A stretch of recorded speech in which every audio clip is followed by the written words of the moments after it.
Assalamualaikum warahmatullahi wabarakatuh. Halo anak-anak, selamat pagi ceria siswa-siswa hebatku SD Negeri Gunung Simping 02 Cilacap kelas 6. Apa kabarnya pagi ini? Semoga dalam keadaan baik dan sehat walafiat. Sehingga pada kesempatan kali ini kita bisa mengikuti pelajaran pendidikan agama Islam melalui video pembelajaran YouTube dari Pak Guru. Baik, untuk kesempatan kali ini, materi pendidikan agama Islam kita akan belajar apa ya? Ya, di situ kalian lihat ada gambar bumi yang pecah sebelah kiri, kemudian yang kanan ada gunung yang meletus. Kita akan belajar apa? Yaitu tentang hari akhir atau hari kiamat, ketika bumi berhenti berputar. Baik, sebelum pembelajaran dimulai, kita membaca doa bersama. Raditu billahi robba wa bil islami dina wa bi muhammadin nabiyya wa rasulah. Rabbi zidni ilma warzuqni fahma. Amin ya rabbal alamin. Pengertian hari akhir. Iman yang kelima adalah percaya kepada hari akhir atau hari kiamat.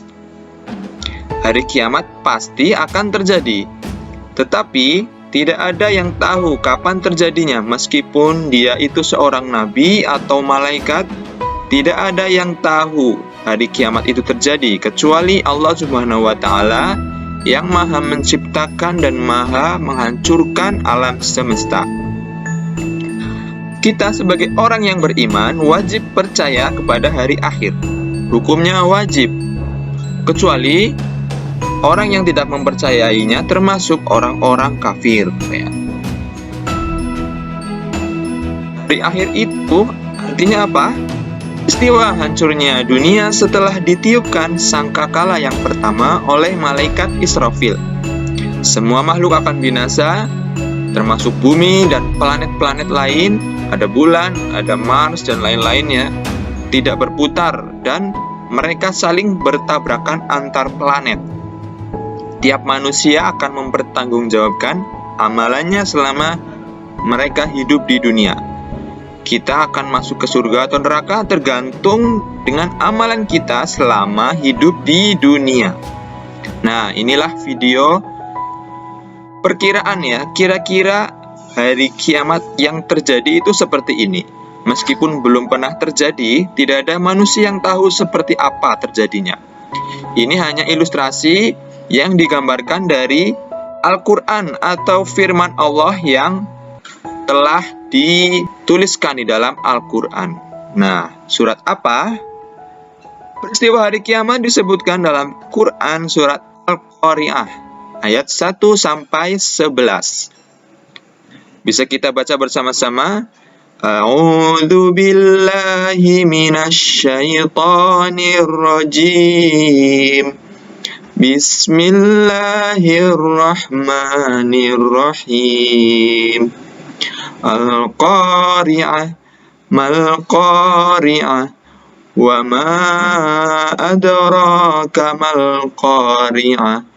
Yauma yakunun nasu kal farashil mabthuth wa takunul jibalu kal ihnil manfush fa amma man thaqulat mawazinuh fa huwa fi 'ishatir radiyah wa amma man khaffat mawazinuh fa ummuhu hawiyah wa ma adraka ma hiya narun hamiyah.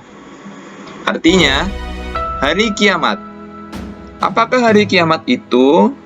Tahukah kamu apakah hari kiamat itu? Pada hari itu manusia adalah seperti anai-anai yang berterbangan. Anai-anai itu serangga ya. Dan gunung-gunung adalah seperti bulu-bulu yang dihambur-hamburkan. Dan adapun orang-orang yang berat timbangan kebaikannya, maka dia berada dalam kehidupan yang memuaskan. Dan adapun orang-orang yang ringan timbangan kebaikannya, maka tempat kembalinya adalah neraka hawiyah. Tahukah kamu apakah neraka Hawiyah itu? Yaitu api yang sangat panas. Di situ digambarkan seperti bulu-bulu yang dihambur-hamburkan. Kalau kita menghambur-hamburkan bulu ya, itu terombang-ambing bulunya ya. Nah, seperti itu kira-kira gambaran hari kiamat. Ada dua macam hari kiamat. Yang pertama, kiamat sugro atau kiamat kecil. Nah, itu ada bunyi ambulan, itu termasuk kiamat kecil. Contohnya, bencana alam dan kematian seseorang. Di situ ada gambarnya ya. Bencana alam tanah longsor, gempa bumi. Nah, yang sebelah kanan ada gunung meletus. Dan kematian seseorang itu juga termasuk hari kiamat kecil. Dalam Quran surah Al-Ankabut disebutkan, kullu nafsin dha'iqatul maut, thumma ilaina turja'un. Tiap-tiap yang berjiwa akan merasakan mati, kemudian hanyalah kepada kami kamu dikembalikan. Yang kedua, kiamat kubro atau kiamat besar. Contohnya, hancurnya alam semesta setelah ditiup sangkakala. Nah, ini yang belum terjadi ya. Kalau tadi kiamat sugro sudah sering terjadi, yang kedua belum pernah terjadi. Dan semoga kita jangan sampai menyaksikannya ya. Karena orang yang mengalami hari kiamat besar itu adalah seburuk-buruk manusia.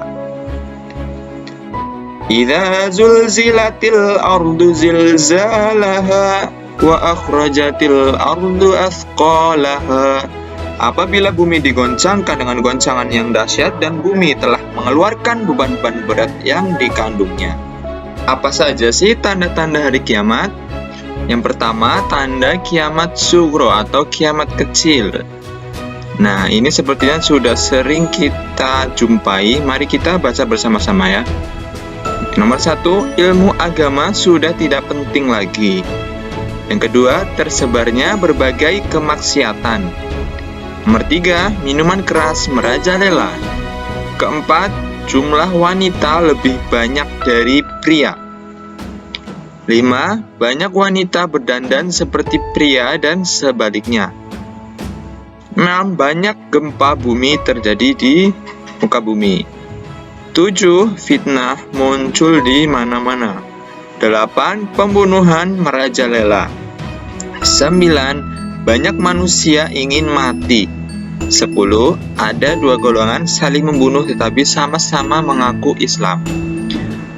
Kemudian yang kedua, tanda-tanda kiamat kubro atau kiamat besar yang belum terjadi ya. Ini tanda-tandanya sepertinya belum ada yang terjadi, karena kalau terjadi berarti sudah sangat dekat dengan kiamat. Yang pertama, matahari muncul dari barat. Ini belum ya. Nomor 2, muncul binatang bisa bicara. 3, rusaknya Ka'bah. 4. Lenyapnya Al-Quran. 5. Lahirnya Dajjal. 6. Turunnya Nabi Isa. 7. Munculnya Ya'juj Ma'juj. Nomor 8. Keluarnya api dari Yaman. Sepertinya itu tanda-tandanya belum ada yang muncul ya. Semoga kita jangan sampai menyaksikan tanda-tanda kiamat kubro tersebut. Nama-nama hari akhir di sini ada 9. Kita simak bersama-sama. Yang pertama, Yaumul Qiyamah, artinya hari dihancurkannya bumi. Yaumul Zalzalah, hari kegoncangan dan keruntuhan. Yaumul Ba'ats, hari dibangkitkan manusia dari kubur. Yaumul Mahsyar, hari dikumpulkan manusia di padang mahsyar. Yaumul Hisab, hari perhitungan seluruh amal. Yaumul Mizan, hari pertimbangan amal. Yaumul Jaza, hari pembalasan amal baik dan amal buruk. Yaumul Wa'id, hari terlaksananya ancaman. 9. Yaumul Hasyr, artinya adalah hari penyesalan. Itulah nama-nama hari akhir. Ada 9. Apa saja sih hikmah setelah kita mempercayai hari akhir? Nah, yang pertama, memperkuat keyakinan kita bahwa Allah adalah Maha Kuasa. Yang kedua, terdorong untuk taat beribadah kepada Allah Subhanahu wa Ta'ala. Yang ketiga, terdorong untuk selalu meminta ampunan kepada Allah Subhanahu wa Ta'ala. 4. Memanfaatkan hidup di dunia ini untuk senantiasa berbuat baik dan menghindari perbuatan tercela. 5. Mengingatkan kita bahwa tujuan hidup yang sebenarnya bukan di dunia, tetapi di akhirat. Karena di dunia itu hanya sementara. Kalau kita mati, kita akan melanjutkan hidup kita di alam selanjutnya, alam barzakh, kemudian alam akhirat, dan di alam akhirat itu, di surga atau di neraka itu akan lebih lama dibanding di dunia. Oke, itulah materi yang bisa kita pelajari pada kesempatan kali ini. Semoga bermanfaat. Nanti Pak Guru akan berikan tugas selanjutnya di LKS ya. Oke, cukup sekian.